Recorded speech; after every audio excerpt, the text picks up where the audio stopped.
And now, our Murder for Christmas play. We present More Work for the Undertaker by Margery Allingham, dramatised for radio by Margaret Etall, with Francis Matthews as Albert Campion, Geoffrey Matthews as Lugg, and Tim Meats as Detective Inspector Luke. The setting for More Work for the Undertaker is London, 1946.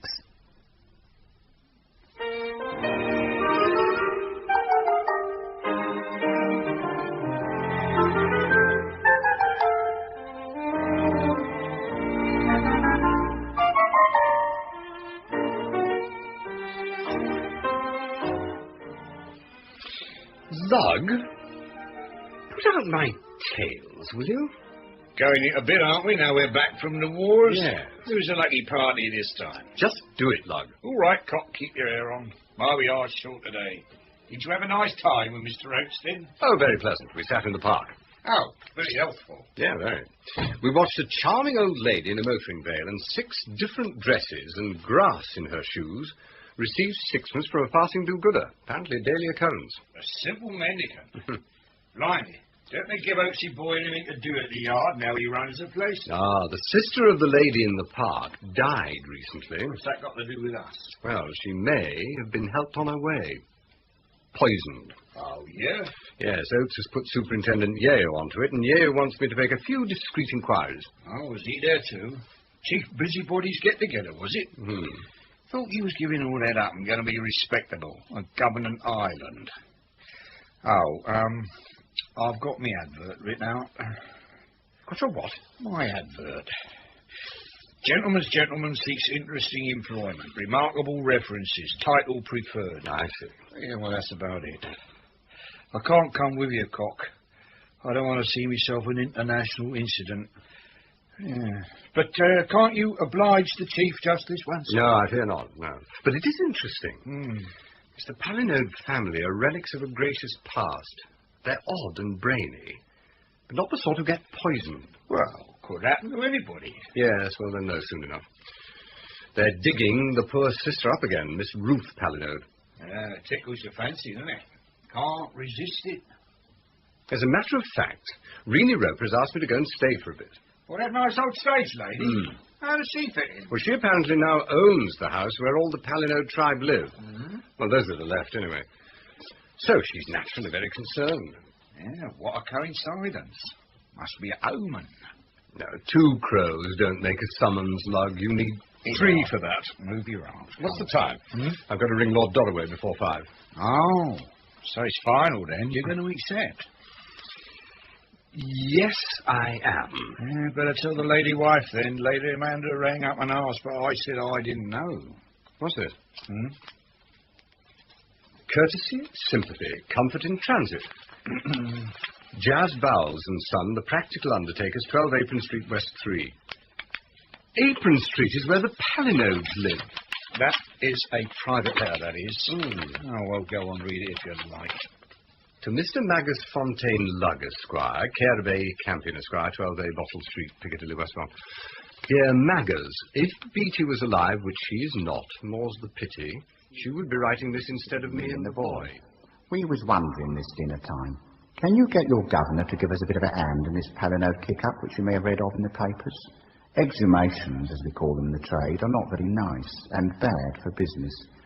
Without disrespect, bring him along for a bit of tea and a jaw any day, as we do not do much after 3:30, and will do less if this goes on.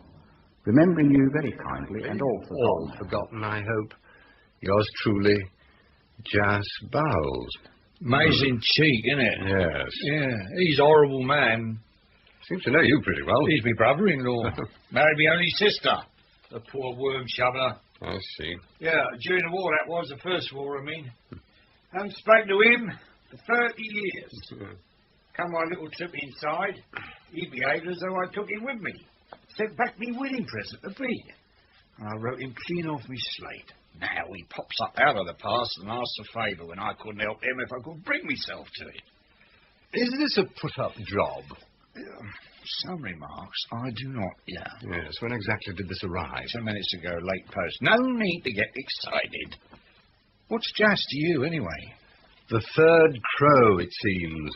Oh, yeah? Yes. Shall I get his lordship for you? No, Get me Chief Superintendent Yeo.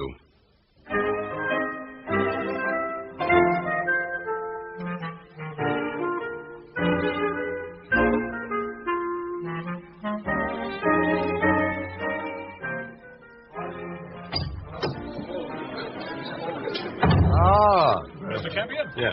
DDI Charlie Luke, sir. Superintendent Yale said I'd find you here. I'm glad to see you. I hope it's not as bad as that. That's our ration. 4 doubles each. Oh, good. Our chub looks after us here at the plate layers, but she says it'll have to last the night. It's gold dust these days. It's very generous. Tell me, how many Palinode murders have you actually got on your hands? Don't know of any for certain. Not yet. I don't know what you've heard so far, but I'll rough it in as it's come to me. It began with Dr. Smith, a tallish old boy married to a shrew. Starts getting poisoned pen letters. Oh, yeah. I'll show you the filth later. But chiefly, accuse him of conniving at murder.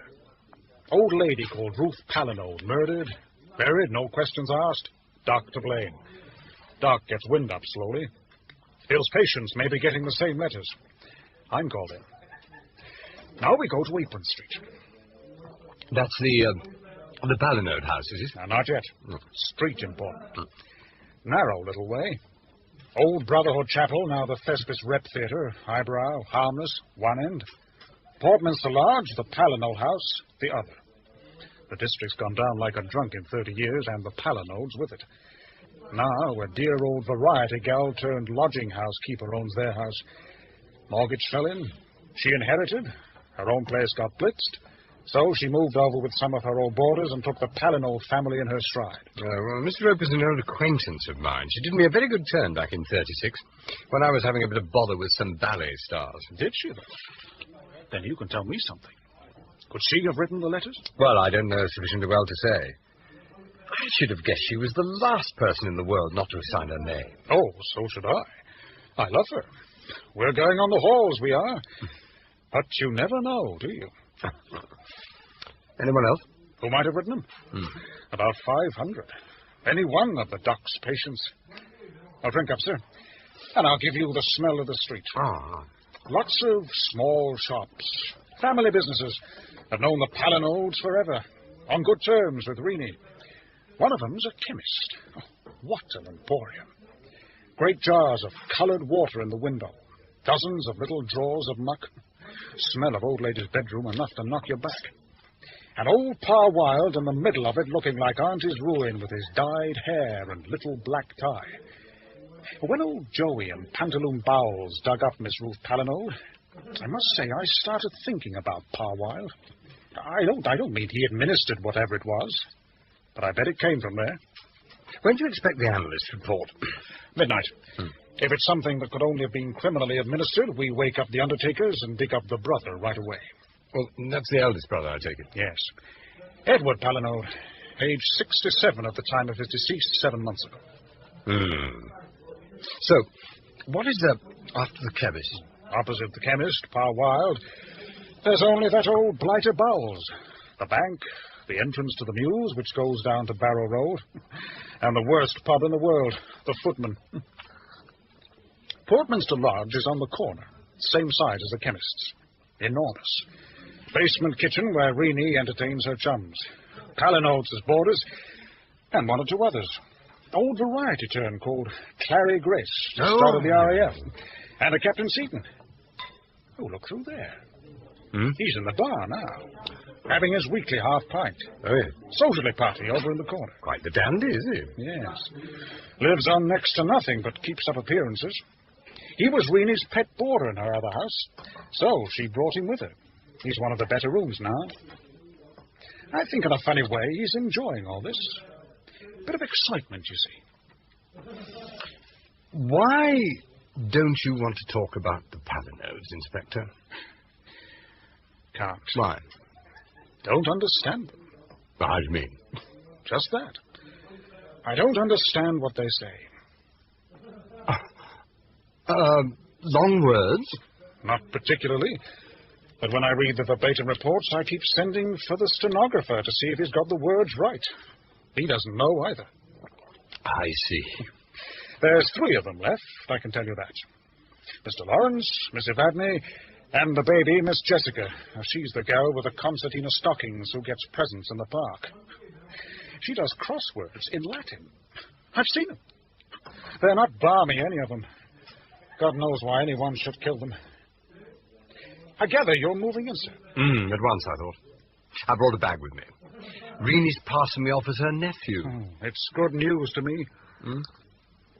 Sorry I can't give you a line on these people, Mr. Campion, but they're old-fashioned and out of the ordinary. I've got to the stage where as soon as I think of them, I feel a bit faint. I'll send you word of the analyst report as soon as I get it. Right, thank you.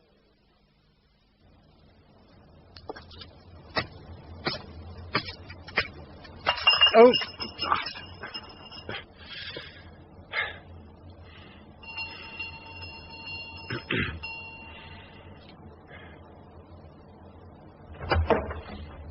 Who is it?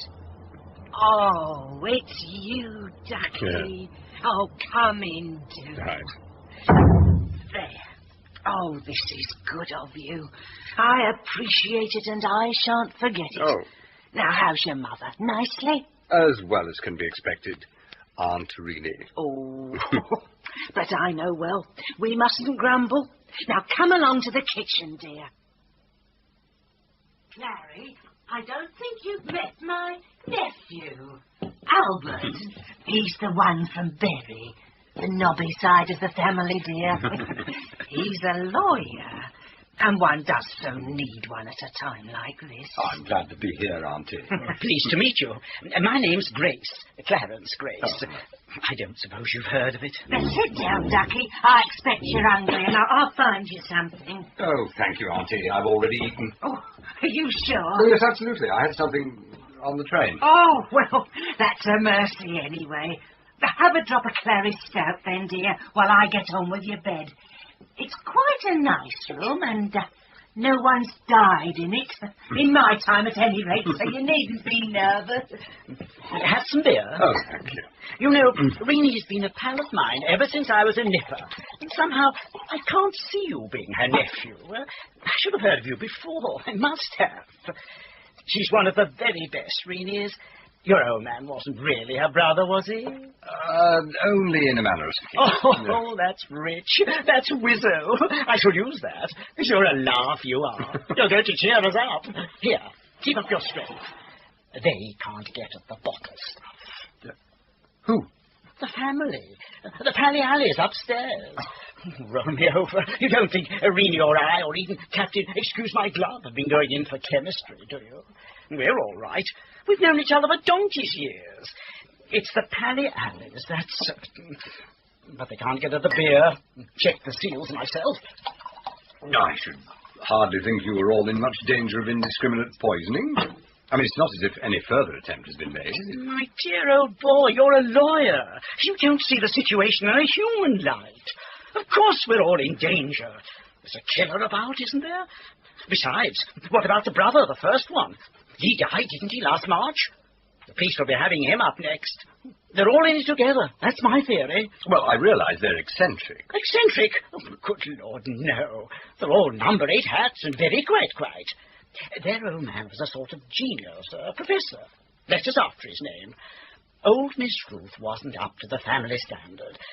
She was going a bit. Used to forget her own name and take her plate out in public and that sort of thing generally. Thought she was invisible, probably. I think the others just got together and talked it over, and she couldn't make the grade. Where could I meet one of them? Well, you could go up now, Ducky, if you cared to. Take that tray up to Miss Evadne for me. Somebody's got to do it. Dear me. What a collection. Oh, never you mind. That's what she has. There you are.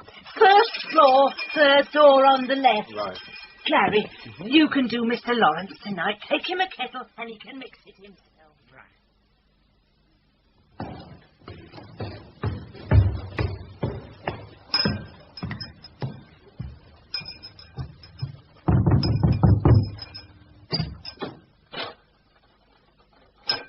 Come in. Do come in. I'm just going. I'll let myself out, Miss Palinode. Put it here, on this little table. And be careful of those glasses, if you please. They're very rare. Head groom, what gars thy pipe so loud? Why bidden thy looks so snicker and so proud? Perde plain peers, but this couth ill agree with thick bad fortune, which I thwarteth thee. That thwarteth me, good Palinode, is fate. He born was peers to be unfortunate. Infortunate. So, you're an actor, of course. I ought to have known. Miss Roper has so many friends from the stage. Tell me, out of a shop? I'm afraid I haven't acted for some considerable time. Oh, never mind. We must see what we can do. Now, let me see what you've brought me. Oh, yes, splendid. Now, dip the egg into the soup, right? Yes, go on, straight in. Stir as you go. Don't spill it. I dislike dirty saucer. Oh, now the sugar. That's quite right. Yes, hand the cup to me and keep the spoon, for if you've mixed it rightly, I shall not need it. Yes, that's very nicely done. Good. I think I must ask you to my theatrical afternoon next Tuesday. You would like to come, of course. It might lead to something, but I can't promise. The repertory theatre is overcrowded this year, but I'm afraid you know that. I believe it is a small theatre near here, isn't it? Indeed, there is. The Thespis. Very hard-working little troupe. Some of them are quite talented, and once a month they all come here to a little conversazione, and we have some amusing talk. I did wonder if perhaps I should put it off next week. We've had a little awkwardness in the house. Expect you've heard of it. But on the whole, I think I shall carry on as usual. The only difficulty is those wretched newspapermen. Although, in fact, they bother my brother far more than they do me. Yes, I think I saw your brother as I came in. No, that was not Lawrence. Lawrence is a rather different person. Oh. That was little Mr. James, our bank manager. I always get him to come over when I have any business. It's very little trouble for him. When you came in, I wondered if you were one of the reporters, but as soon as you capped my little piece of peel, I knew I was wrong. I've got this thing for you. I worked it out in Roth's Guide to the Turf, but I've mislaid it. Well, have you cornthroped? Well, of course I have. As I've always said, the foreign wheat was completely witless. What she was doing was dangerous. Does it matter now, after all the sheaves of alien corn are gathered? Yeah, all the same, I had to test it. You must see that I am right. Good evening, sir. Good evening, madam. That was my brother Lawrence. Oh. He is extremely clever. Of its kind, a most ingenious mind. He prepares all the crossword puzzles for the Literary Weekly in his spare time, although his real work is on the origins of Arthur. He has so many subjects. Including horse racing, no doubt. Horse racing? Oh, yes, but only on paper. What does cornthroat mean? Oh, to search, simply. A family reference. You may take the tray now. Oh, thank you. Good evening, Miss Palinode.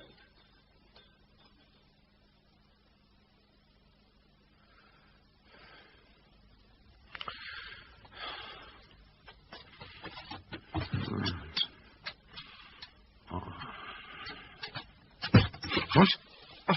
There's a light switch by your side, Ducky. Oh, just Here, I've got a letter for you. Oh, really? Thank you.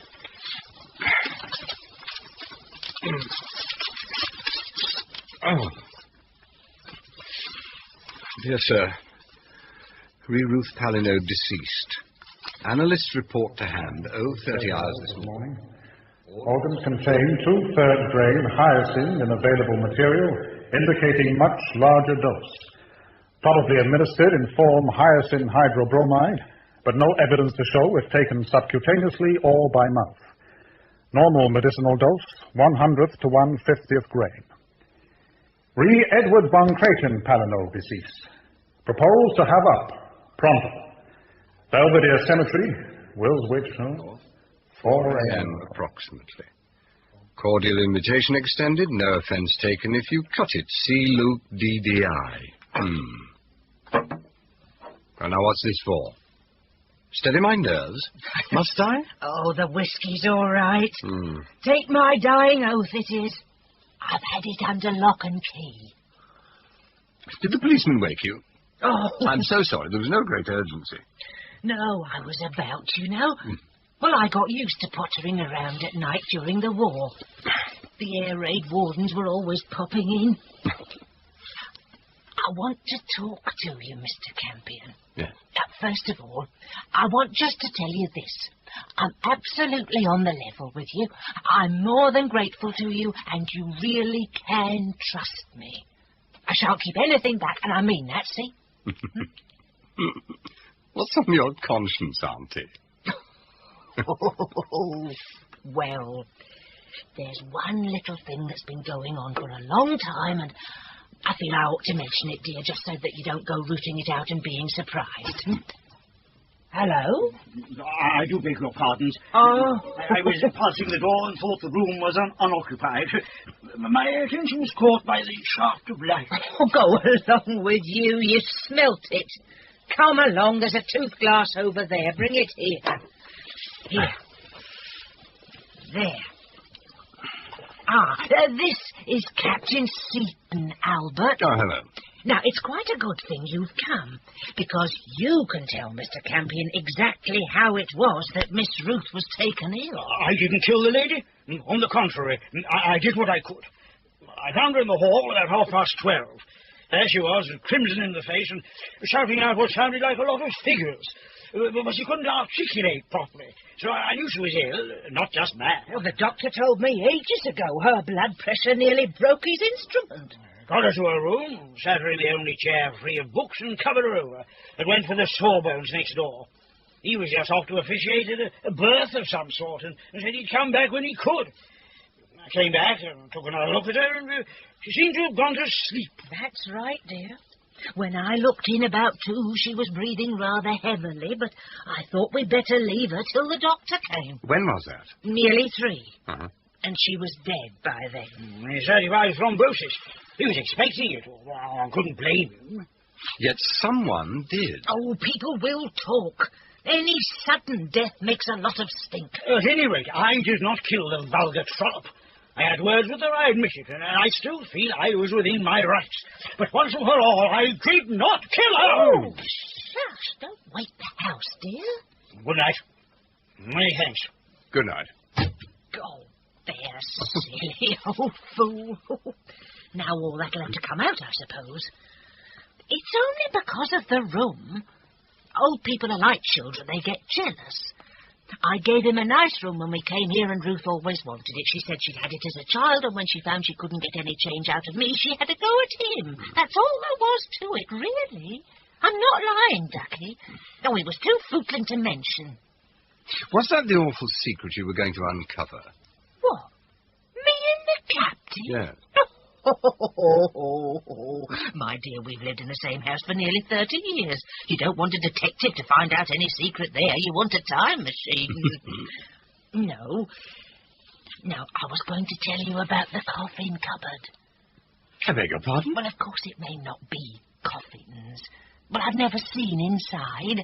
Suppose you tell me what you're talking about. Well, I've let one of my cellars, Ducky, the little ones leading off the area round by the front door. I'm not actually in the house at all. To old Mr. Bowels, the Undertaker. What? Well, he asked me as a special favour, and I didn't like to refuse him. When was this? Oh, years ago. Well, months anyway. Well, he's always very quiet, but, well, I thought you might possibly hear him and his son down there tonight and wonder what it was. Is he here? Well, if he isn't, he soon will be. He popped in when you was up with Miss Evadne to say I wasn't to be nervous if I heard him moving about between 3 and 4. No, but he'll be at... Oh, no, of course. They didn't bury him. Mr. Edward? No, Bowels and Son didn't know. Oh, there was a fuss about that. Mr. Edward had it put in his will, the thoughtless old man. Oh, he was full of smarty ideas. He lost the family, their money being so clever. Well, there you are, my dear. Yeah. Now, if you hear any thumping, it's just the Undertaker. Oh, the ultimate reassurance. Oh. Are we going to have a look? Oh, I've never liked to spy on him. It's 3 or 4 months since he came last. Lead the way. Is that them? This way. We'll go in the drawing room. There's a window there just above the cellar steps. Keep close to me. Good heavens. Whatever is that smell? Oh, that's all right. That's nothing. In here. Can you hear them now? Yeah. Shine your torch, Ducky. You'll see better. Oh! Oh! Edward von Cretin Palinode, born September the 4th, 1878, died March the 2nd, 1946. Mr. Edward's coffin. Yes. Oh, how can it be?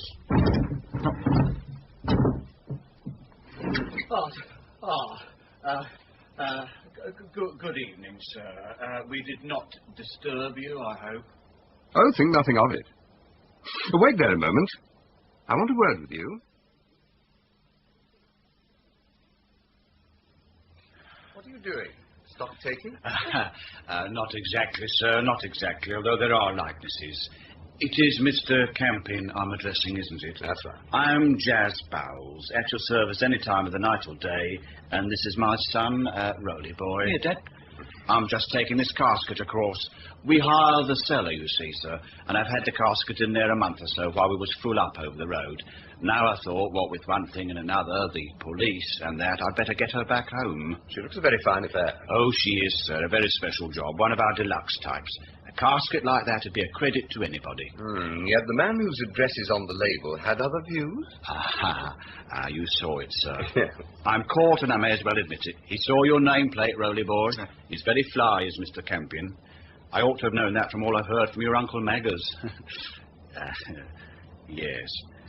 Vanity, Mr. C. That's what that there nameplate shows you, the vanity of Jas Bowles. There was a gentleman in this house once that me and the boy took a real fancy to. Am I right, Rowley? As you say, Dad. Mr. Edward Palinode. A lovely name for a headstone. You're trying to tell me you made it on speculation, I take it. I see we can talk, you and me, sir. I've had old Maggers all the evening, and I thought, well, anyone who employs you must know what's what, I thought. But I wasn't sure, you see. Yes, of course. I made it on Apro, and the perishing old blighter wouldn't have it. Matter of fact, I made it to fit myself. He was no bigger than what I am. She's a lovely job. Solid oak, veneered ebony. If you'll come over to the shop in the morning, sir, I'll show her to you in the light. It wouldn't take me a moment to come down now. No, we won't impose on you, sir. Take her along, boy. What, Dad? We've got to get her across the road while it's dark, sir, if you'll excuse us. Is Lugg with you? He's in bed, sir. Good night, sir. We feel it's an honour to have met you. See you in the morning, I hope. Good night, sir. Yes, that's it, Rowley. Now, He's a very good man. He's thought very highly of in the street. But I never feel I can get to the bottom of him. I wonder what he's got at the bottom of the coffin. Oh, well, but it was empty. There wasn't a body in it. There wasn't there. Perhaps just a little foreign body. Oh. And now, Auntie, since we appear to have overcome any initial shyness and we can speak from the heart, the stink coming up from your basement can no longer be ignored. Come on, darling, tell me the truth. What's cooking? Oh, get along with you. It's only old Miss Jessica. It pleases her and it doesn't hurt anybody else, but I won't have it in the daytime because she gets in the way, and yes, there really is an awful smell. It's worse than usual tonight. Phew. I've got a fine old menagerie here, haven't you? What's she doing? Oh, making little mucks, dear. I don't think they're quite medicine, but she lives on them. Eh? Oh, don't you be silly, dear. Now you're making me feel quite jumpy. We've had our bit of excitement for tonight. Where is she? May I go and see her? Oh, my dear, you can do what you like. I told you that. She's quite harmless and the cleverest of the three in one way. At least she can look after herself. Go on, you go down. Just follow your nose. All right, go and get your beauty sleep. Oh, I need it, do I? Oh, you're laughing. Oh, you are a naughty boy.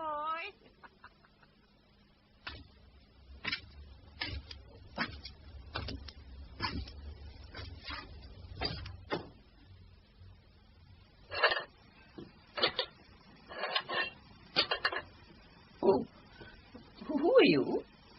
I'm staying here. I smelled something, so I came down. No one warned you, I suppose. The inefficiency in this house is quite extraordinary. Well, never mind. I'm sorry you were disturbed. Now you know what it is, you can go back to bed. Oh, I don't think I shall rest. Can I help? No, I don't think so.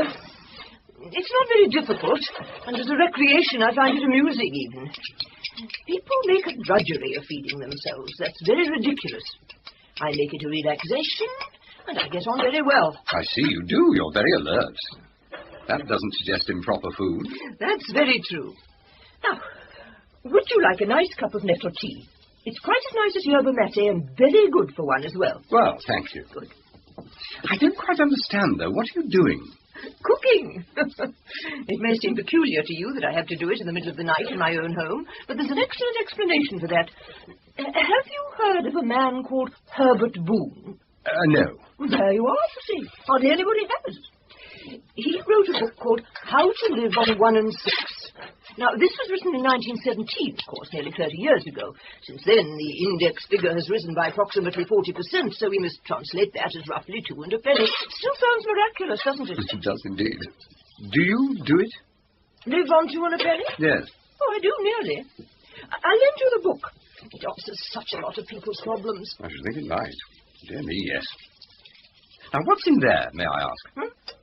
Oh, in this tin? Well, the thing that's been smelling rather is over there. It's embrocation for the grocer's knee. But this is broth of a sheep's jawbone. Not the whole head. That's too expensive. But cooked with herbs, it does very well. Look, is this really necessary? Do you mean am I so poor that I have to live like this? Or are you merely inquiring if I'm mad? No, I'm sorry. I don't really understand at all. I have less money than the others, not because I'm the youngest, but because I trusted my elder brother to invest the greater part of my inheritance. He was a man of ideas, but he was not very practical. He lost all our money. I will not tell you my exact weekly income now, but it is counted in shillings and not in pounds. Oh, this is the tea, is it? Where'd you get the nettles? Hyde Park. There are lots of weeds. I mean herbs there, if one hunts for them. I made a mistake or two at first. You have to be exact, you know, with plants. And I was quite ill several times, but I've mastered it now, I think. Taste it, and if you can't bear it, I shall understand. But you must read the book. Oh. Lawrence doesn't like it either, but he drinks it. And he drinks this yarrow tea I make. He's very interested, but he's more conventional than I am. He doesn't really approve of my having no use for money. Although I don't know what he'd do if I had. But he has none. Is all this helping you, do you think, to find out who poisoned my sister Ruth? How did... I know who you are. You're a detective. Oh. I saw you with the other policeman in the park today. You must know. But I don't. I have no idea. I may as well admit I'm not ungrateful to whoever it was. You'll find that out, so I might as well tell you. She was very trying, was she? Well, not very. I hardly saw her, but I had cause to fear her. You see, the Palinode family is in the position of the crew of a small boat. If one member drinks all his allotted share of water, the rest must either watch him die of thirst or share. And we haven't very much to share, even with the assistance of Herbert Boone. Is that all you're going to tell me? Yes. The rest you can find for yourself. It's not very interesting. But why? Why? I have no gifts. I cannot make or write or even tell. So, I keep busy. You wouldn't like any more of that tea, I suppose?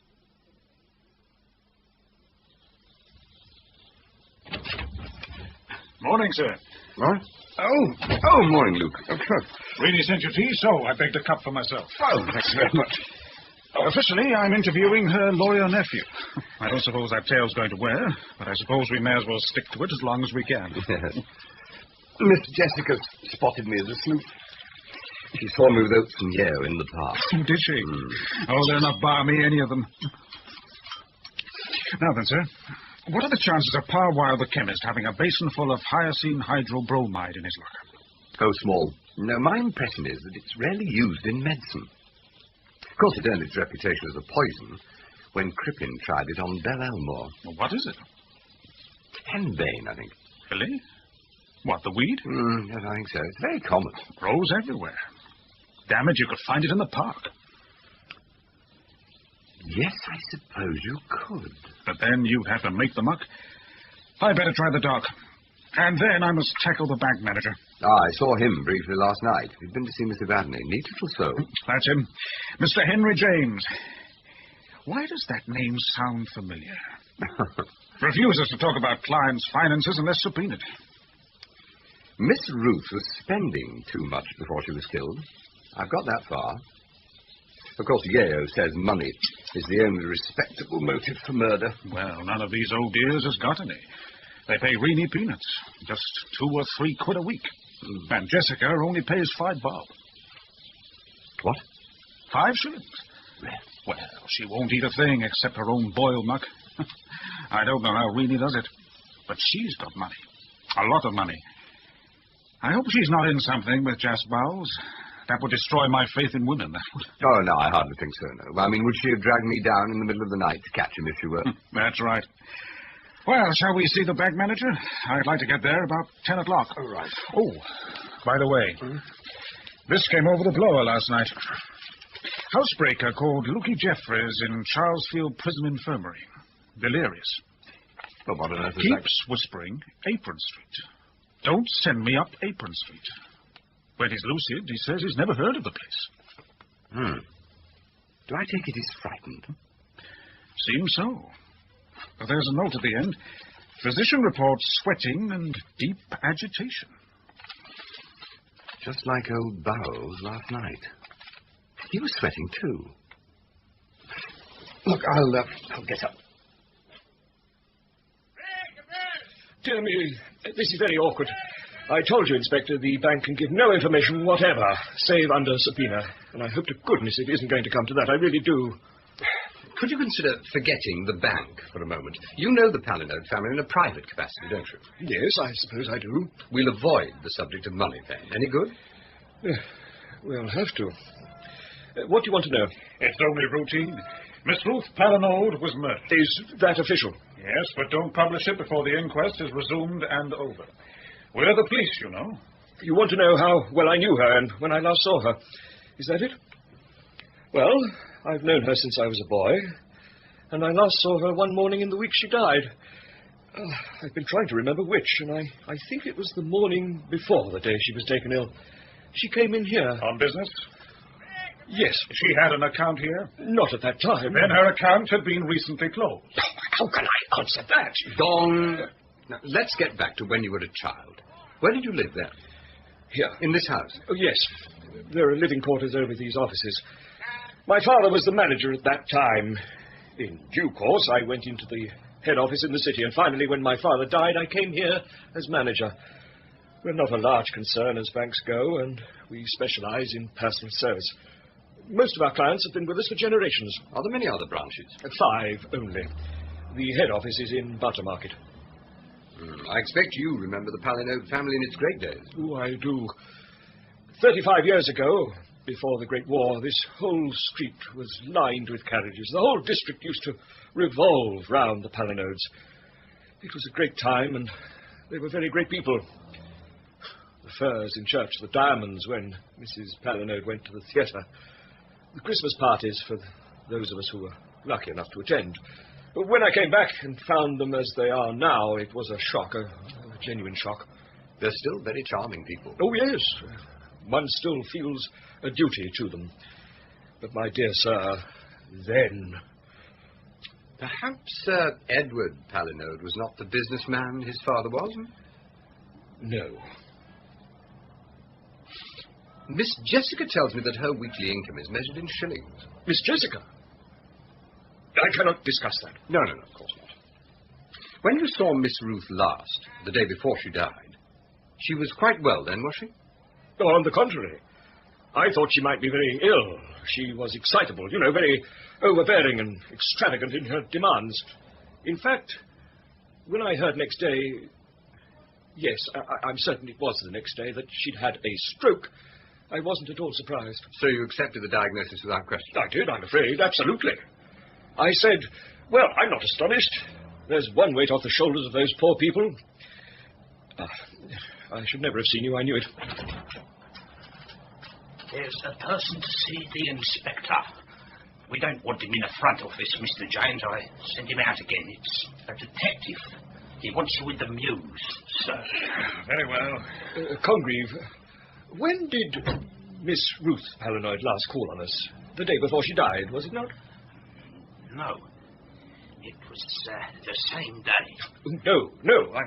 I'm sure it was the day before. Thank you, Congreve. That will be all. What's going on out there? It's our right-hand neighbour, Mr. Bowles. Now, what's he been up to, eh? Perhaps he's gone up Apron Street. Well, he can't do that, sir, because this is Apron Street. You must be a stranger if you don't know that. I'll see you out, Mr. Campion. I'm afraid old Congreve's hearing varies. He has been with us a great many years and has certain privileges, or thinks he has. I tell you, even money isn't what it used to be. That's pure heresy, but sometimes I believe it. Good morning. Where is it, Dice? It's not here, Mr. Luke. Go on, Mr. Bowles, tell us again. Where is the coffin you fetched out of the cellar at Portminster Lodge last night? At number 59 Lansbury Terrace, where we're just off to now. If I'd only known you wanted to see it, Mr. Luke, I'd have cut off my right hand rather than abused it. I'd have been obliged to oblige you. I would, really. Beautiful nature you've got, Bowles. The body is actually in it, is it? All the relatives standing round it at this very moment, I suppose. He happened to need it this morning. It happened to fit. He happened to have an accident with the one he made for a customer. He happened not to know we might be interested. Put the words in my mouth, Sergeant. We'll just take one more look round the house, if it's not inconveniencing you. No, that is a pity. I can't manage it, Mr. Luke. Not unless we go down Lansbury Terrace at a gallop, and that might be misunderstood and cause bad feeling. But as luck will have it, I've got my brother-in-law in the kitchen. He's sitting over the fire with an heavy head. He'll be pleased to show you around and be a witness. Very well, we'll do that. See you after the party, Bowles. You didn't ought to joke, Mr. Luke. Not on this subject. Ah, my dear Inspector. Welcome to our humble kitchen. I saw you chatting among the crows, so I wandered round the front and through the shop. Lugg says they handed him a Mickey Finn last night. Oh. What did they dilute it with? A Guinness and 2 halves of bitter, I ask you. Me. I went off, like one of me brother-in-law's customers, and now I feel like one. That's typical of Jas. Absolutely tip. In his own house. Yeah. Well, there's nothing here. I've staggered round the old tuck-me-halfpenny outfit, and there's not a wax flower out of place. I don't know what the old hypocrite's up to, but whatever it is something extra. Extraordinary? No. I speak English, I hope. Extra, meaning something else. Something that's nothing to do with the little bit of now it's your turn over the road. Oh, keep it quiet if you're Christians. I can hear a fly stamp this morning. Jas is up to something extra. Nothing to do with worm shoveling and nothing to do with the Palinodes. And we knew that, I should hope, when we got the letter from him in the first place. What he didn't realise was that my employer would make a job of it. And he certainly didn't expect me to come for a brotherly stay. Luring us down here by hinting he could tell us something. Well, he could, but it's not the lot. Miss Ruth Palinode used to like to put a bob on an horse, like anybody else might. Rowley did it for her. Jas thought it was interesting because it was secret. Ignorant persons often make that kind of mistake. Yeah. Did she ever win? Now and again. Lost in the long run, like most women do. Yes, well, that explains a lot. Money's tight. If one member of the family goes bust, the burden falls on the rest. How's that for a motive? And no motive for murder is exactly first class. What is Jas up to, Lugg, do you know? Not yet, Cook. Give us an hour. Shifting booze, perhaps. What gave you that idea? Oh, it cost me mine, that's all. It's something heavy that has to be carried careful. Righto, Lugg. Keep your eyes open. I'll see you later.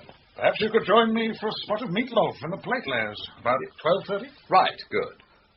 I'll see you then. Yeah, he's in a hurry. Late for a funeral, do you think? Oh, good morning. This is number 59. I'm afraid I'm very late. Oh, you are, sir. They've been gone over half an hour. Oh, now, which way? I mean, it's down there, isn't it? Well, sir, it's quite a distance. You'd better take a taxi. Yes, I will. Tell me, they're in limousines, are they? Oh, why, you can't miss it, sir. It's horse carriages. Very nice and old-fashioned. There's a lot of flowers and a lot of people. And you'll see Mr. John. Yes, indeed. Well, I must hurry. I shall know it. A great many flowers on a perfectly black coffin. Oh, no, sir. On an oak coffin, rather light. Oh, yes. Oh, you know it, sir. Of course you will. Yes, of course. Yes. I shall take a taxi.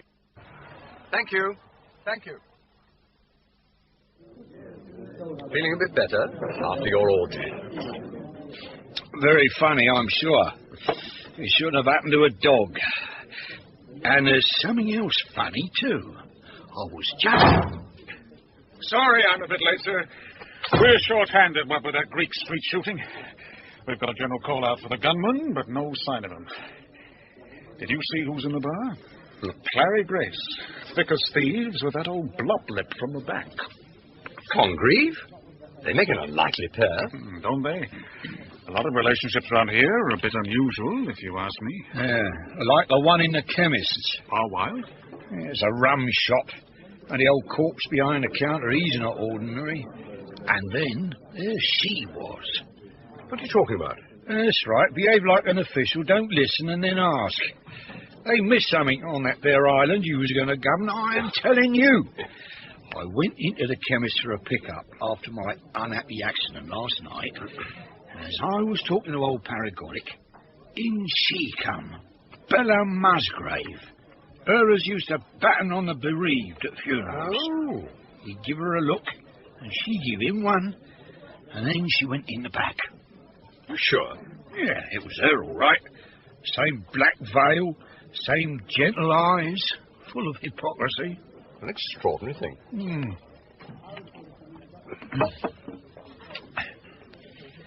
She's up to something, that's certain. She might be his auntie. He's the kind of chap to have that kind of relation, but then again, she might not. Who is Bella Musgrave? Oh, just a small-time crook whom we once saw sent down for 18 months, selling Bibles in a questionable manner. How did the doctor take your analyst report? Oh, resigned, you know. But you remember old Miss Jessica, the gal from the park? Yes. Now, he says she's been giving the old man in the dairy cups of poppy tea for his neuralgia. The right poppy at the right time of year, and he'd have been out like a light. Could detain her on suspicion, but it sounds so balmy, doesn't it? She's not, though. Now, I've just had a session with her solicitor. She persuaded Mr. Lawrence and Miss Evadne to agree to his telling all about the family fortunes. She's anxious to assist as much as possible, but so she says. It seems they all own shares in absolutely worthless commodities.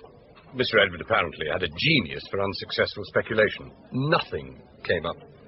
Though there was a rumour that Brownie mines might have a spark in them, but that fizzled out too. Evadne and Lawrence lost faith in him and kept £7,000 each.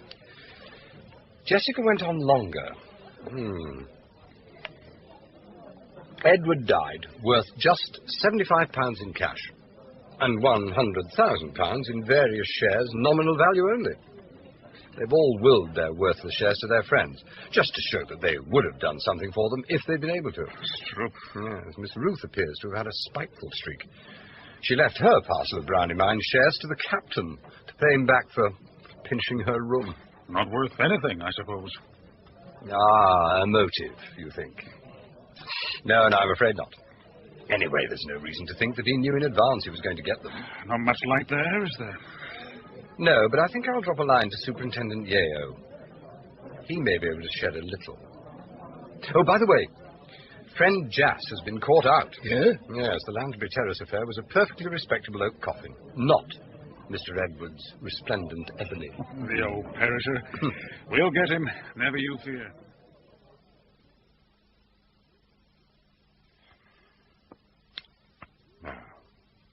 Dear Yeo, help. There are one or two gaps at this end which need filling, if you will. 1.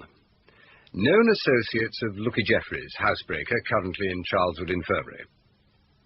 2. What has Bella Musgrave been up to lately? Any recent convictions? The local chemist is on her visiting list. 3. Is there any henbane growing in Hyde Park? How easy is it to extract hyoscine from it? 4. What do you know about Brownie Mines? 5. What have you been looking for lately, which is A, 5 or 6 feet long, B, distinctive in shape, C, fragile? Silks are old masters in rolls, occur to me, but it could be some delicate or illegal piece of machinery. We only ask because we want to know. Yours, Campion.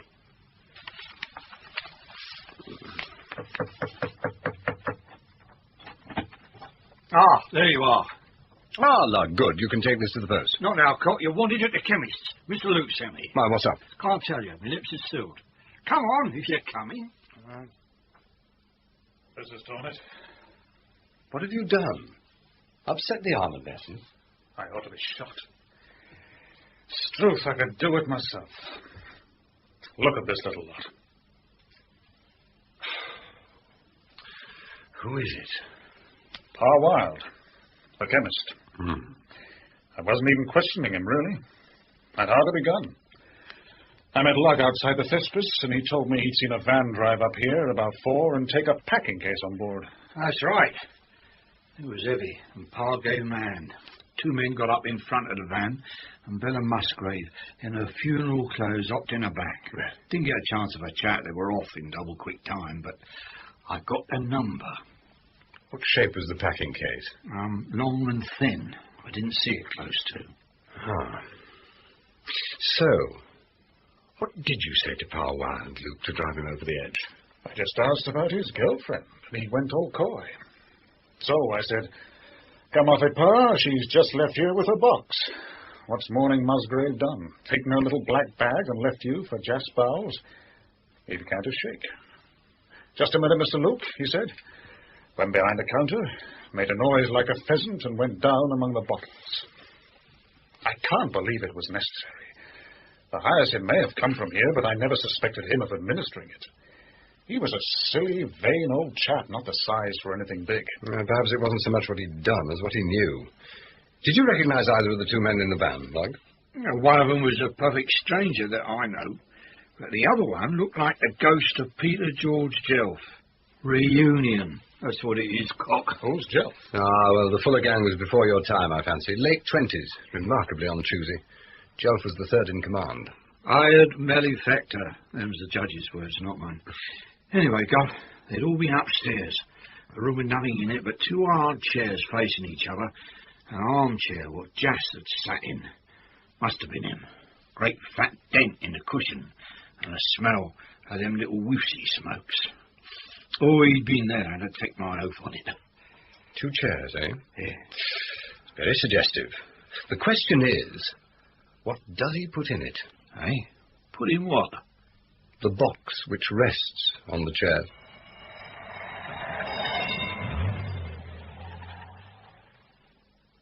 Mr. Campion, this is a treat, this is. Ah, we're alone, Mr. Bowles. Yes, I thought the boy was here in the kitchen, but he's gone back to his work. Maggers is away. As soon as there was that tragedy over the road, he came hurrying in, said goodbye, and we haven't heard of him since. Would you sit here, sir, on my right, so I can hear you better? Oh, it's a very shocking thing, poor Wilde. He wasn't a friend of ours exactly, but we were very close, nodding acquaintances, as one might say. I didn't go to the inquest, but I sent Rowley, out of respect. Suicide when the balance of mind was disturbed, they brought in. Well, that's always the kindest way. We're putting him down tomorrow morning. I don't suppose there'll be a penny to come, but we shall do him with as much luxury as if we were waiting on you yourself. I wanted to ask you why you bothered to send for me. I, sir? I sent for you? Oh, you're making a big mistake there, sir. I didn't know such thing. I'm glad to see you here, Mr. Campion, because I want the whole thing cleared up, and that's a fact. But no, sir. I didn't send for you, sir. I can see that a police inquiry wouldn't be very good for your trade. No, sir. No, the publicity can't be helpful. And I realise that you knew that Miss Ruth Palinode was in the habit of putting an occasional shilling or two on a horse. But I don't think that point was strong enough to make you send for me. No, Mr. I didn't send for you, Mr. Campion, but trade is trade, and the police are the first to forget it. I do allow that. Now, there is a little something that perhaps I ought to mention. I only saw one thing that was really curious when Miss Ruth Palinode died. It was a very small thing. May not have had any significance, but it made me think. I saw Mr. Lawrence Palinode washing up. Really? When was this?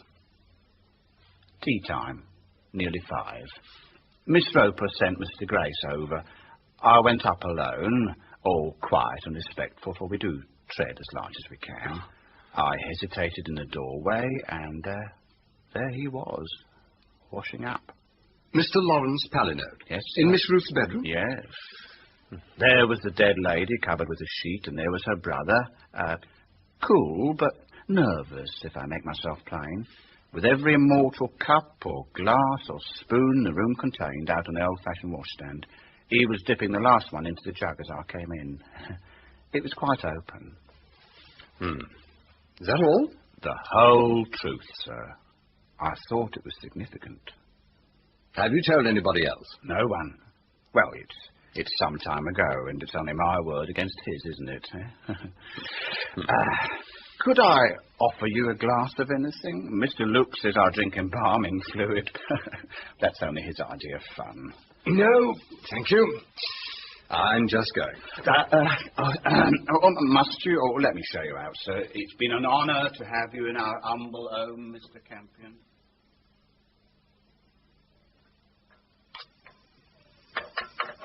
Oh, there you are, dear. You managed to get round the crowd all right. That's right, Ducky. Oh, people are so gruesome, aren't they? Oh, some of them are reporters, of course. They've gone off the Greek Street shooting now that there's been another death in Apron Street. Yes, the vultures will gather. They weren't interested in me, I'm glad to say, although the captain and Mr. Lawrence were having some difficulty getting through. What, together? Oh, they must have made it up then. Oh, they were having such a row earlier on. But Mr. Lawrence is never angry for long, bless him. I should have thought the captain's resentment would have died with Miss Ruth. Oh, yes, Ducky, that's all right. It sounded as though they were arguing about those horrible letters the doctor keeps getting.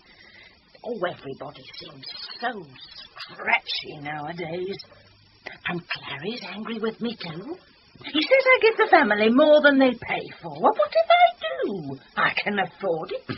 I won't have him trying to pump old Congreve about my bank account. It is not his business. Of course not, Auntie. Oh, I'm sorry, Albert. I do get wound up.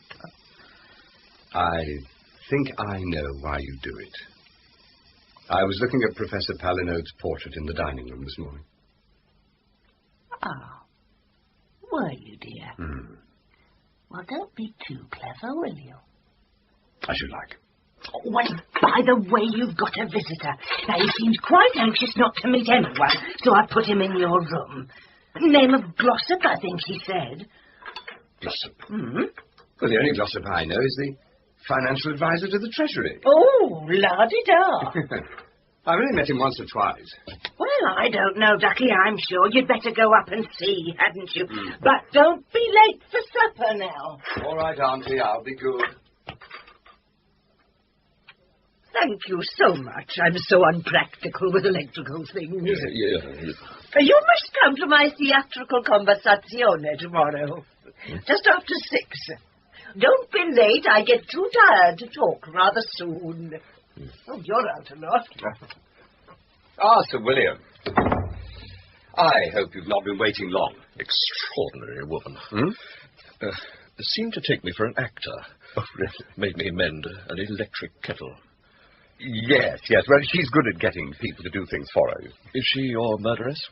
A runner-up. I've been talking to Stanislaus Oates, or rather, he's been talking to me. You put a query to Superintendent Yeo. Alarm bells rang. That is why I'm here. Ah. Only 4 reliable people are involved, so that should be all right. Now, Campion, what exactly do you know about Brownie Mines? Oh, almost nothing. A woman who's been murdered held a number of shares. They're thought to be worthless. Some months ago, there was a rumour about them. It was thoroughly squashed. Now, I'm not going to commit myself, because the fewer people who know about it, the better. But I'll tell you this much. 3 derelict gold mines, I won't say where, of course, are suspected of yielding a certain metal of great scarcity, which is in demand for the manufacture of certain items vital for this country's defence. It's now being investigated. Secrecy is absolutely vital. I tell you, if some fellow has murdered to get hold of that scrip, then he's a crook. A thoughtless chap all round. Very well. We will know nothing here, save that there is a motive in the stuff. Excellent. Keep me posted. And you haven't seen me. Oh, of course, Sir William. Was it dark when you came in? Not quite. A pity, since I was so anxious we should not be seen together that I took the trouble to find you, instead of fixing a meeting at the club or in the office. But I don't think I was recognized. I'm hardly a public figure. No, still, it would perhaps be as well if you could go down through the basement kitchen. Basement? Well, you see, that way you can avoid the hordes on the front steps. No, you can rely on Miss Roper's discretion. Thank you. Yeah. I'll do that. Goodbye, Captain. Goodbye.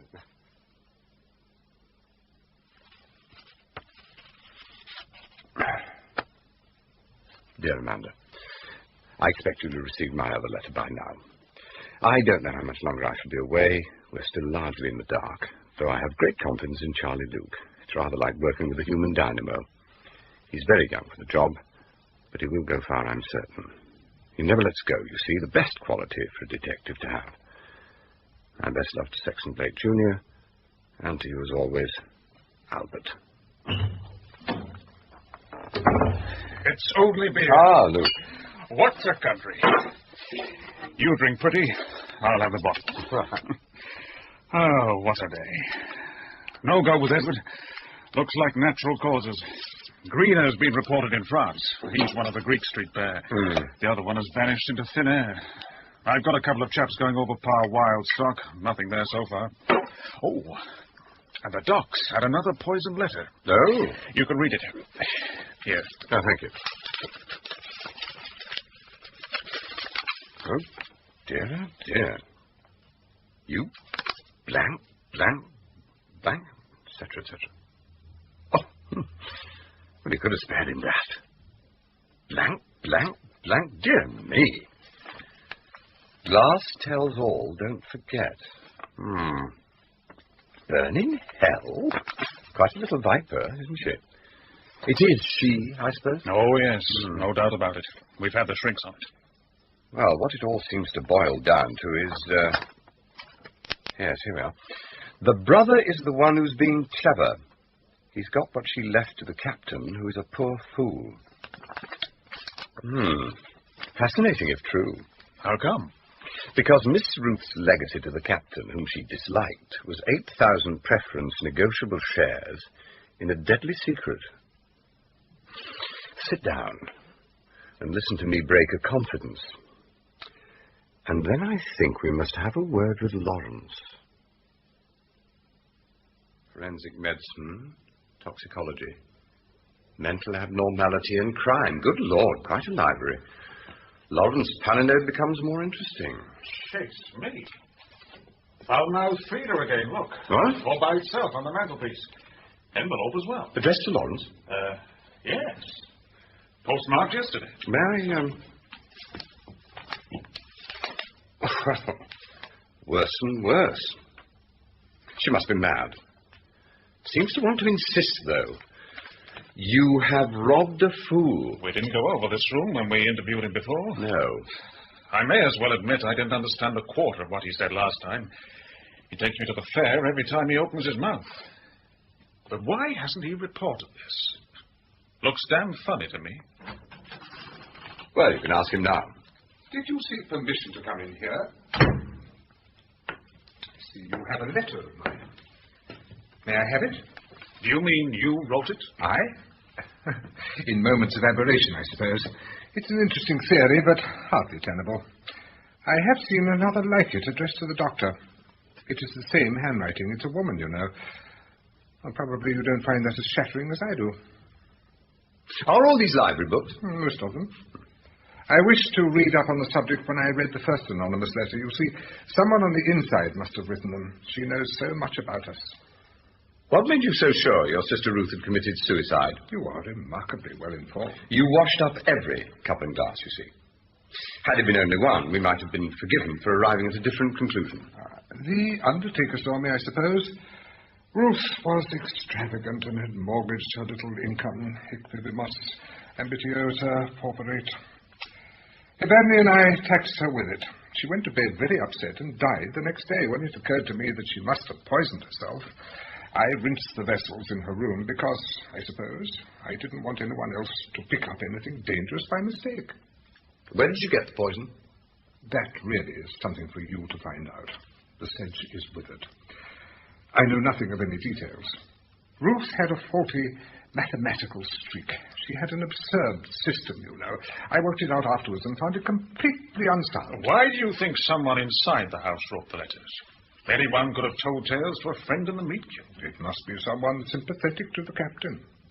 The letters accuse me of robbing him, which is ridiculous. I gave him £5, a lot of money for the shares. They were quite worthless, and my sister Ruth left them to Seton to annoy him, since he is so notoriously short of money. He's not one of the family, and I felt it my duty to see he was not victimized. It was very tasteless of Ruth. Would you sell them again for a £5? Oh, certainly not. I should never sell them. Have you finished your interrogation, Inspector? Okay, for the moment. You'll remain in the house, won't you, Mr. Palinode? Oh. Shall we go up, sir? Off to plague Seton now, no doubt. Close the door behind you, if you please.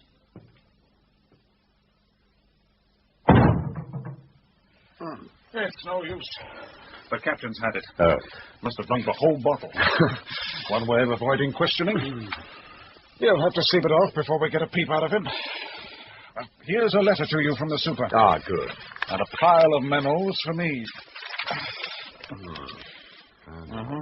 Nothing on Wild, except that he was in debt all round. Doctor's report says undernourished. Just blackmail, I suppose. Could have done anything in his time.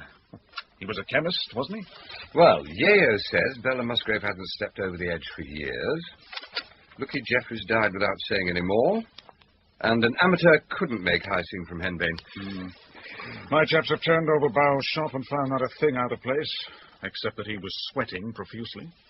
Just as he was when I went and asked why he'd sent for me. Oh, he denied it, by the way. Couldn't get rid of me fast enough. And I just caught a glimpse of old Congreve from the bank, hidden in the corner as I left. Pal of justice as well, eh? Needs watching, that one. No sign of an import order for a body or anything. None. He says there's no call for it nowadays. He's got a nice team of horses, though. You've seen those. And a thing called a coffin brake, like a cigar box on wheels. Nice high box seat for the driver. Must be the last one in the country. I think I go home. Miss Ruth has been poisoned. Pa Wild has done himself in. The captain has put himself out. Jas is innocent but sweating. And we're just exactly where we always were. Don't even know who wrote the filthy letters. Now, do you know, I've had a thought about that. That other letter to the doctor said, "Glass tells all, don't forget." You got any fortune tellers on your patch? I ought to resign on this. Glass sometimes means crystal ball, and the captain is perhaps vain enough to amuse himself with a few superstitious fancies. And unwittingly give out information about the family at the same time? Yes. Of course. She calls herself Pharaoh's daughter and gives readings for a tenner a time. Lives in a little dark street. Real name... God almighty. Miss Congreve. What? Damn it, Campion, she must be that old blob-lip from the bank's sister.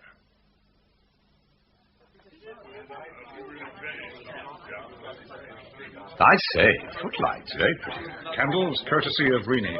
Not that Miss Evadne has noticed. The soiree's upstairs. Shall I announce you? Formal, is it? No, I don't. Let's just go up. I'm not invited. I shall be in the kitchen. How did you get on with the dusky lady? Pharaoh's daughter? Confessed at 5 this morning. Did it all for the captain. Grievance against the dock. He'd snubbed her sometime. She's crying all over the cells. Congreve slipped out the back way just as we got there, but we've got a call out. Oh, Albert, there you are. Oh, hello, dear. Oh, isn't it awful about my captain? Fancy him having his fortune told by a... Oh, well, I won't demean myself, Ducky. She says he didn't even guess it was her until she admitted it and threatened to post one to Lawrence. When he found out she had, he sneaked upstairs in a blue funk and put himself out with a bottle I didn't even know he had. Oh, I could kill him, I really could. What are you doing here? Standing guard to see he doesn't get out? No, to warn my friends not to drink anything, especially the yellow stuff in the glasses. She makes it with groundsel and it has a very funny effect. No. When you've had enough uplift, dear, come down to the basement. Carrie's got a bit of a bar going. Oh, and by the way, Mr. Lugg's come back. He's waiting in your room. Oh, right. No, I've never done that.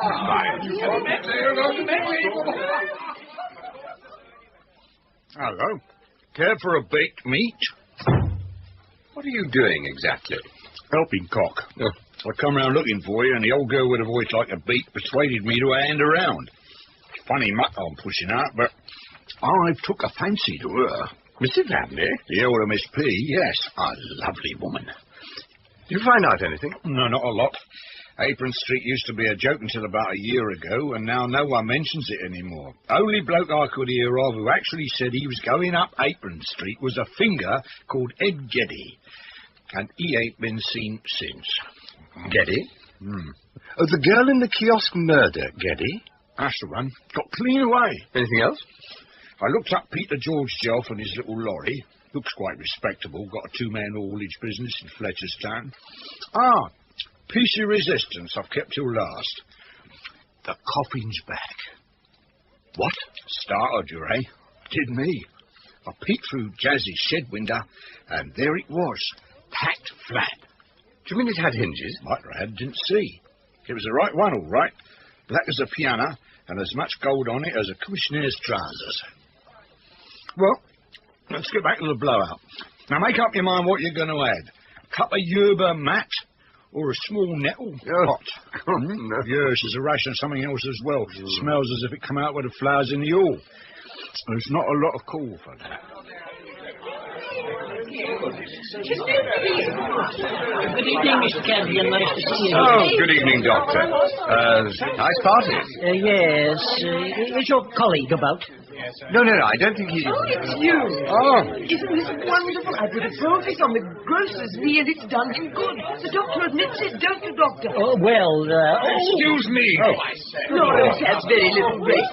He can't see, you see. But Doctor, you do admit, don't you? Oh, here you are. I'm so pleased to see you. Good evening, Miss Palinode. So great a number of people. It's certainly a larger gathering than usual. Good evening, Mr. Campion. Mr. James? So, you didn't bring your nice friend Sir William Glossop after all. Is that the Glossop of the P.A.O. Trust? A most brilliant man.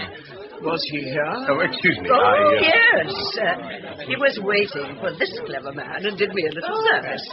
He did not introduce himself, but he left his hat on a chair and I read his name in it. I'm very long-sighted, you know.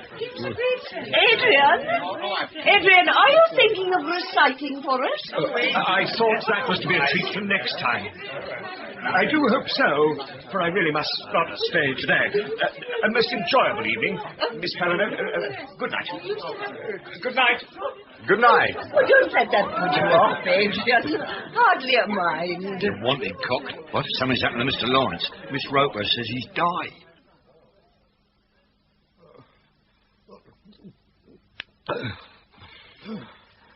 Oh, poor old chap. Never mind, you're all right now, Ducky. Well, how much longer have you got to go on bothering him, Mr. Luke? He had something quite different from the others, Campion. A different colour, a different stink. Did he? I don't want to commit myself, Luke, but I think it was something more than a purely herbal poison. The Tisane probably saved his life by making him vomit, but I think he had something more. Someone is trying to make it look like my sister Jessica. There was a scrap of leaf in my glass. It was hemlock, classic poison. I recognized it as soon as I hooked it out. Someone is trying to suggest that Jessica poisoned Ruth and Edward, but she wouldn't be so crude. No one but his maker killed your brother Edward. He had a stroke. I did the Babinski test. It's infallible. Will you see Miss Jessica now? And Superintendent Yeo's arrived. They're in the dining room. Come along then, sir. Look after Lawrence, Renee. Good evening, sir. What have you got, Luke? Something has disagreed with Lawrence. Did you know? Yes. I did not make a mistake. I made a grey nettle drink, and the tansy was yellow. They tell me the stuff Lawrence drank was a deep bottle green. With leaves in it. Really? Oh, well, then it could not have been mine. I strain everything most carefully, and I'm very fond of Lawrence. You are very alike, aren't you? You both so much resemble your father's portrait. And so, oddly, does Miss Roper. So you know. Yes, her mother danced, I believe. Of course, my father was a just man and provided handsomely for them. Because we are so impractical, he left Renee all his house property, which is why we accept so much from her. Please be very discreet. You see, she does not know that we know.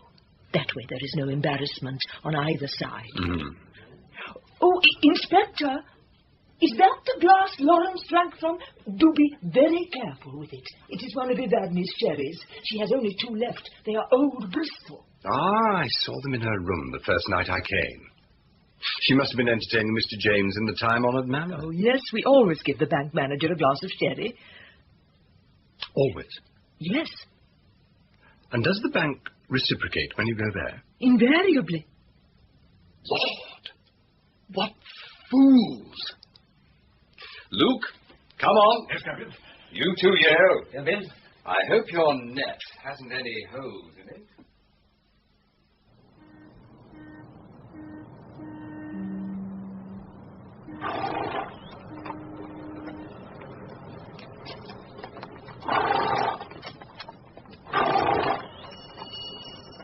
I'm not going in without a search warrant, I warn you, Campion. Funny, there must be someone there, night watchman, somebody. Yes. Been a call after him all day, but no sign. I'm trusting you, Campion. Now what's happened? Okay. It's Lugg. He's gone in through the window in a shower of glass. Oh, damn it, he's a burglar, isn't he? He'll get the door open, hop it, and we'll rush in and protect the property. No, listen. What the hell's that? It's Jack. He saved us. He's going up Apron Street before our very eyes. Can we get a car? Can do. I hope you know what you're doing, Campion. Hope on, Governor.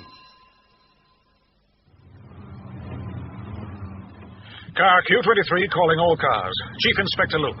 And pursuing black horse-drawn vehicle with single passenger driver. Technical name, coffin brake. Repeat, coffin brake. Last seen, Barrow Road West, proceeding north. Inform all call points. Over. It's imperative we get to him before he stops. If you say so. Where's he going? I think to Fletcher's Town. Peter George Jelf has a haulage business there. Jelf? Yes. That's a coincidence. One of my men ran into him by chance on Euston Station yesterday. What? Well, looked legit, but he glanced into the van out of force and habit, and the only thing he had aboard was a packing case marked Conjurer's Stores. Ah, so that's it. I wondered how they got the coffin back. Back? Central Control calling car Q23. Black horse-drawn vehicle thought to be coffin brake. Seen corner of Avenue, northwest. Proceeding north up Findlay Avenue at fair speed, over. He's shifting. He's round the park already. Down here, driver. We're cutting off.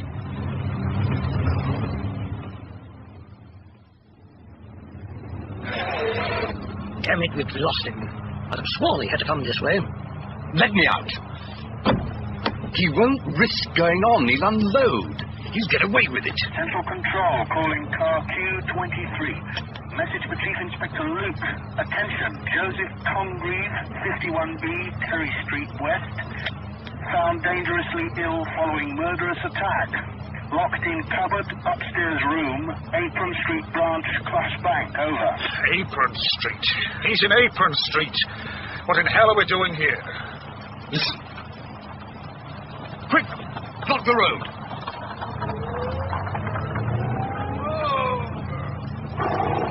Mr. Luke, your car isn't broken down, I hope. Get down, Bowles. Certainly, Mr. Luke, sir, but I'm on my lawful account. Tell it all at the station. Get down. As you say, Mr. Luke. Well, this isn't like you.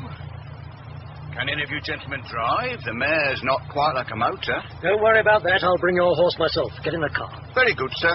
I'm in your hands. Shall I go first, Mr. Luke? Open it up, Bowles. Dad, open it, Mr. Luke.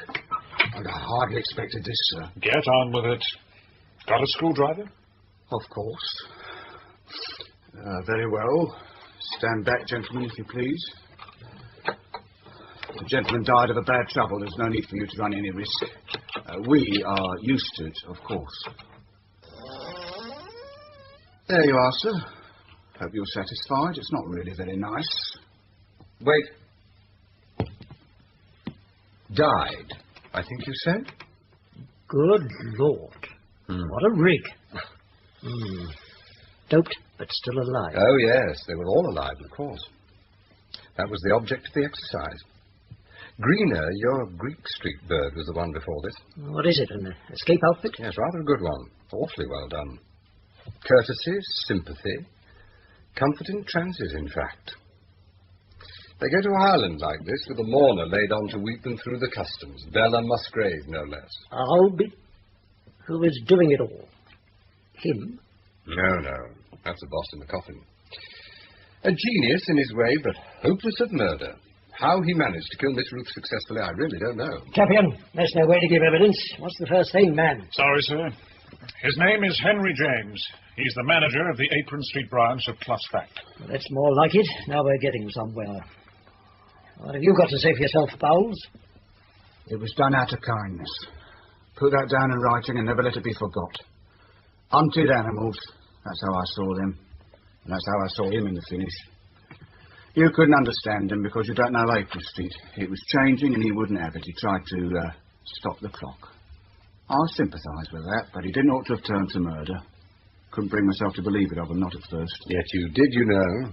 Because after you'd made the mistake of asking your brother-in-law to investigate, you were terrified that James should find out you'd done so, You noticed old Congreve in my kitchen that night, did you? Oh, yeah. You're very sharp, Mr. Campion, I'll say that.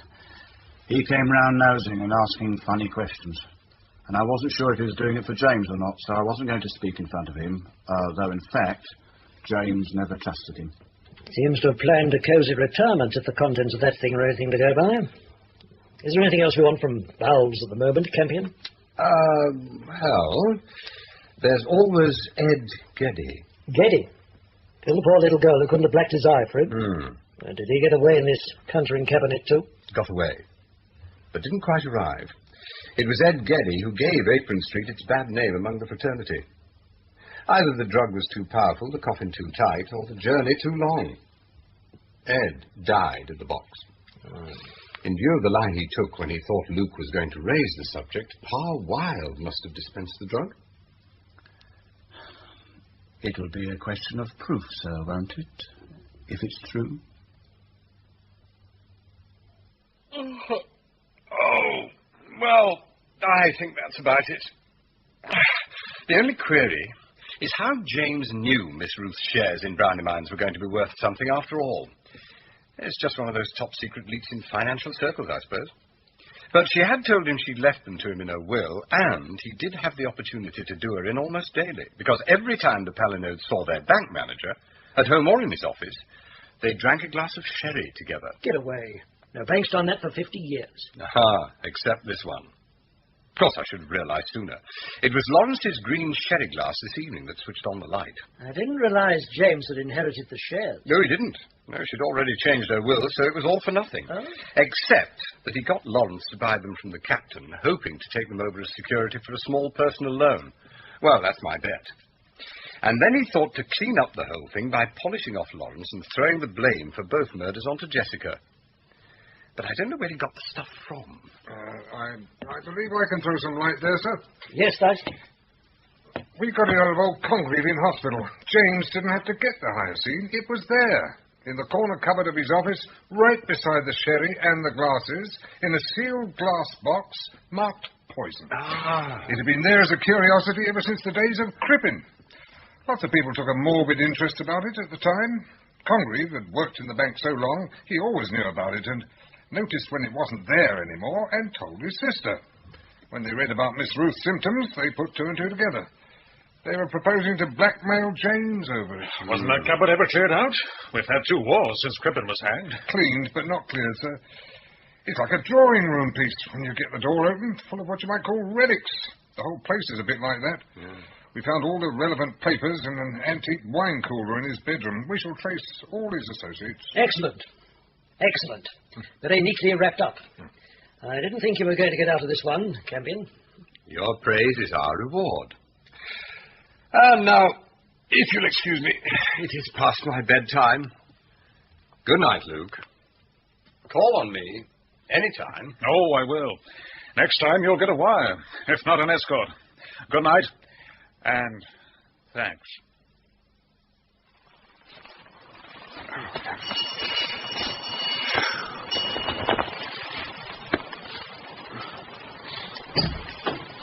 Oh, and about time too, Ducky. Oh, you are a wonderful man. Yes. Look, here's a letter for you, dear. Oh, thank you. It came yesterday morning, and nobody thought to give it to you. Come into the kitchen, Ducky, and have some coffee. Clary and Mr. Lugg have had a bottle or two, but you're not to be angry with them. Well, it's the relief. Dear Albert, thank you for letting me know that we're not going to govern that island. I'm so glad. I've been following your case as well as I can from the newspapers, but the reports are very sketchy, I'm afraid, and I fear that any comment I might make would be so wide of the mark as to be irritating. I hope we see you very soon. Lots of love, Amanda. P.S. I can't help it. Have you thought of the bank manager? So shady.